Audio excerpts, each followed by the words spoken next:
The ground shook before the sound reached me, and that is how I knew something above the sky had gone wrong. I was 11 years old, standing in the wheat field outside our house, and the light around me turned orange in a way that daylight never does. My name is Ellie Marsh, and this is the day everything I knew was taken from me, and the day I learned what happens when someone makes the mistake of hurting people who are not as alone as they look. I did not see the ships at first. I only saw the sky tear open, a long white scar cutting across the blue, followed by a sound so loud it did not feel like sound anymore. It felt like pressure pushing against my chest. My mother was already running toward me from the porch, screaming my name, and I remember thinking, in the strange, slow way your mind works when everything is falling apart, that I had never heard her voice sound like that before. She grabbed my arm so hard it left a mark that lasted for days. We ran together toward the storm shelter behind our house, the one my father built for windstorms, never once thinking it would be used for something like this. Dust rose from the ground in small bursts around us, kicked up by falling debris we could not yet see clearly. The heat in the air was strange, dry and sharp, like standing too close to an open oven. My father was already at the shelter door, waving both arms, shouting words I could not hear over the roaring in the sky. He pulled the heavy door open and pushed us both inside, before following and slamming it shut behind him. In the sudden darkness, the three of us sat pressed against the cold metal wall, breathing hard, listening to the world outside come apart. The colony was called Meridian, a small farming settlement on a quiet planet far from anything anyone would consider important. We grew wheat and corn under 2 moons, we raised livestock, we sent grain shipments back toward the core worlds twice a year, and nobody, not once in my entire life, had ever suggested that Meridian needed real protection. We had a small group of volunteers with old rifles and a single communication tower. That was all. Nobody thought we needed more, because nobody thought anyone would ever want to hurt a colony that grew wheat. We were wrong, and the ships above us did not care that we were wrong. The shelter shook again and again, each impact closer than the last. My mother held me against her chest, her hand covering the back of my head, and my father pressed his shoulder against the door, as if his weight alone could keep it from breaking. I could hear him whispering something under his breath, over and over, and it took me a long moment to realize he was praying. Then the ceiling above us groaned, a long, deep sound like metal being twisted apart, and the world went white. I do not remember the exact moment the shelter came down. I remember the noise, and then I remember nothing. And then I remember waking up in the dark with dust in my mouth and a weight across my legs that would not move no matter how hard I pushed against it. I called for my mother. I called for my father. Neither of them answered. I do not want to describe what I found when the light finally came back, hours later, when rescue workers dug through what was left of our house and the shelter beneath it. I will only say that I was the only one they carried out alive, and that for a long time afterward, I wished they had not found me at all. Meridian had 40,000 people the morning the attack began. By the time the ships in orbit finished what they came to do, fewer than 4,000 of us were left breathing, scattered across bunkers and cellars and lucky gaps in the ground that kept the worst of it from reaching us. I did not learn the full number until much later, in a refugee camp on a moon 3 systems away, where a counselor read the figures aloud to a room full of people who had stopped reacting to numbers days ago. We learned the attackers were called the Cathrek, a species from far beyond our usual trade routes, one that most people on Meridian had never even heard of before that morning. We learned, much later, that Meridian sat above a rare mineral deposit the Cathrek wanted, and that rather than open a conversation about mining rights, their commanders decided it would be simpler to remove the people living there entirely. 40,000 lives were treated as an inconvenience to be cleared off a piece of land, the way you might clear rocks from a field before planting. What the Cathrek did not know, what they could not have known, was that Meridian had one small piece of equipment bolted to the top of its communication tower, a simple emergency beacon installed years earlier as a basic precaution for undefended colonies like ours. It was never meant to do anything dramatic. It existed only to send one signal, one single burst of information, straight back toward the heart of human territory, in case a colony like ours ever needed help it could not ask for in any other way. The first wave of destruction should have destroyed that tower along with everything else. It did not. By pure chance, the base of the tower survived, buried under collapsed supports instead of vaporized outright, and 11 hours after the attack began, the beacon sent its message. I did not know any of this while it was happening. I only knew the ringing in my ears, the taste of dust, the strange silence that followed once the ships in orbit finally stopped firing, as if they believed their work was finished and there was nothing left worth aiming at. They were wrong about that too. 3 weeks passed before I understood how wrong they were. I spent those 3 weeks in a refugee shelter on a small moon called Aster, sharing a narrow bunk with 2 other girls who had also lost everyone they loved. We did not talk much. There was nothing simple to say. Grief that large does not fit into conversation. It just sits in the room with you, heavy and quiet, until you almost forget what silence without it feels like. It was a counselor named Grace Whitfield who told me what happened next, sitting beside my bunk with a tablet in her hands, her voice calm in a way that felt almost unreal after everything I had witnessed. She told me that the emergency beacon had reached its destination far faster than anyone expected, carried along relay stations built exactly for this purpose, stations most colonists never thought about because they hoped they would never need them. Earth received the signal within days, and Earth did not wait. A response fleet was already gathered near a forward station when the beacon arrived, prepared for a routine patrol rotation that had nothing to do with Meridian at all. When the signal reached them, those plans changed within the hour. 17 ships altered course and moved toward our system at speeds that, according to Grace, should not have been possible for a fleet that size to maintain without serious risk to their engines. They took that risk anyway. I asked her why anyone would risk so much for a colony most of humanity had never heard of. She looked at me for a long moment before answering, and what she said stayed with me long after that conversation ended.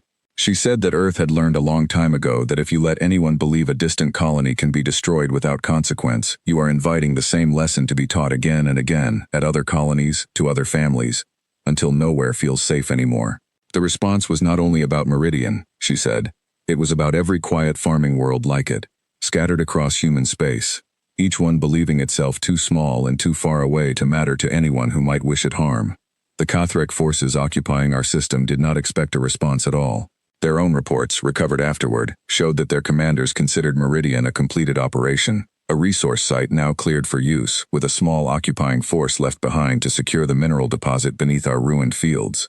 They believed no one was coming. That belief cost them everything.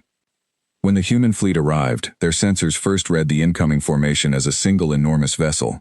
The ships were flying in such a tight and disciplined pattern. It was only in the final moments before contact that the Kothrek operators realized their mistake, and by then, there was very little time left to prepare a proper defense.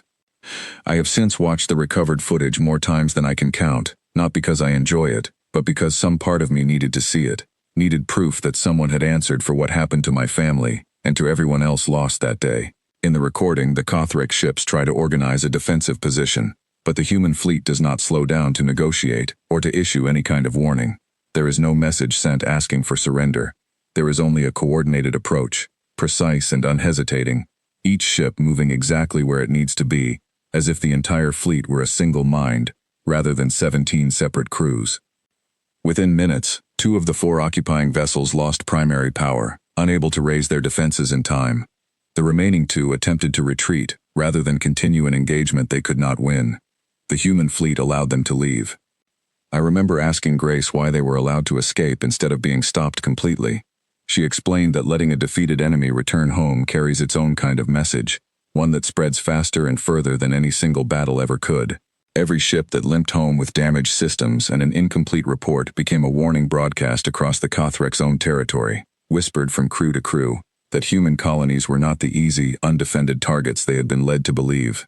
The mineral operation the Kothrek had planned to secure was abandoned within days of that encounter. Reclamation teams from Earth arrived shortly after, along with medical personnel, engineers, and grief counselors like Grace, all sent to help whatever remained of Meridian's population rebuild something out of what was left. I returned to Meridian almost a year later, old enough by then to walk through the wreckage without an adult holding my hand the entire time. The wheat fields were gone, replaced by wide stretches of blackened ground that would take years to recover fully. Where our old communication tower once stood, a memorial had been built instead, tall dark stone with the names of every person lost that day carved carefully into its surface.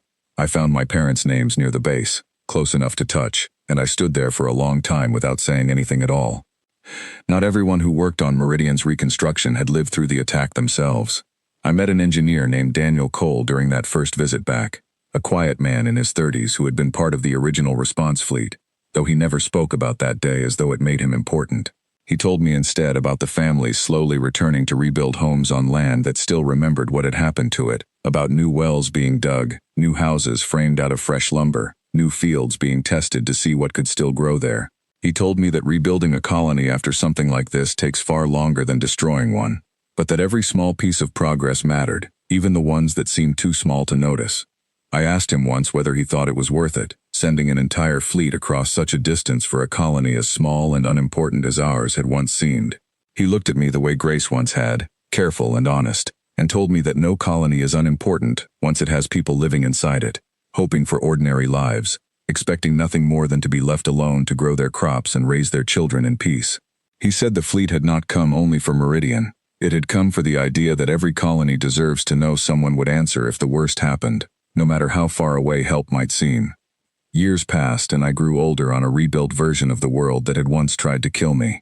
I studied engineering myself eventually, partly because of the conversations I had with Daniel during those early years, partly because I wanted to understand the systems that had allowed one small beacon to change everything for those of us who survived. I helped install newer, faster relay stations on other quiet colonies once I finished my training. Colonies just as unprotected and just as unaware of how vulnerable they truly were. Colonies whose people believed, the way we once had, that nothing bad could ever reach them out there. I met a woman named Claire Doyle during that work, a colonist on a distant farming settlement much like Meridian had once been, who asked me directly why any of this mattered to someone like her, living peacefully on a world that had never known conflict. I told her about Meridian. I told her about the wheat fields and the 2 moons and the storm shelter my father built with his own hands. I told her about the beacon that saved what remained of us, and about the fleet that arrived 3 weeks too late to save my parents, but not too late to make certain no one else would ever make that same mistake against us again. She listened quietly, the same way I had once listened to Grace, and when I finished, she asked whether I still believed it had been worth the cost. I told her the truth. Nothing given back to me could ever replace what I lost that day, and no fleet arriving afterward, however swift, however precise, could undo the silence that filled our storm shelter once the world outside finally went quiet. But something had changed because of what happened at Meridian, something larger than my own grief, something that reached every quiet colony scattered across human space, that might have otherwise believed itself forgotten and unguarded. The Kothrek Dominion learned, in the clearest way possible, that human colonies were never as undefended as they appeared. Word of what happened at Meridian spread through their territory the way Grace had once told me it would, carried home by the crews who survived that encounter, repeated and passed along until it became something close to a warning. Attacking a human world, no matter how small, no matter how far from the center of human space, was no longer viewed as a simple, uncontested action. It became, instead, a decision that carried its own consequence, one that could arrive faster than anyone expected, and with far more force than anyone had prepared for. I still visit the memorial at Meridian every year, standing quietly before the names carved into that dark stone, remembering a mother who held me tight enough to leave a mark on my arm, and a father who spent his final moments trying to keep a door closed against a sky that had turned against us. I do not visit out of anger anymore, not the way I once did as a child sitting in that refugee shelter, unable to imagine any kind of future beyond the grief pressing down on me. I visit because I want to remember, clearly and completely, both what was lost and what was learned. Meridian was never meant to be an important place. It was a farming colony, quiet and undefended, home to people who wanted nothing more than ordinary lives beneath 2 calm moons. And yet, because of one small beacon, and because of a fleet willing to cross an enormous distance without hesitation, Meridian became something else entirely. It became proof that no colony, however small or distant, stands alone. Every year, new names are added to smaller memorials on other worlds, colonies that faced their own dangers and were answered in time because of lessons learned from what happened to us. I think of Meridian less as a tragedy now, though it will always be that too, and more as a beginning, the first quiet proof of something that has held true ever since. No matter how far away help might seem, no matter how small or forgotten a colony believes itself to be, someone is listening, and someone will come. That is the story of Meridian, told the way I remember it, not through official reports or careful summaries written long after the fact, but through the eyes of a girl who lost everything in one single morning and found, somehow, a reason to keep building afterward. The wheat fields have grown back now, gold and steady beneath our 2 moons, exactly the way they were before that terrible day arrived. And every season, when the harvest comes in, I think of my parents, and I think of the 17 ships that answered a call sent from a broken tower, and I understand, more clearly each year, why some stories are worth telling, long after the fires have gone out, and the fields have grown green again.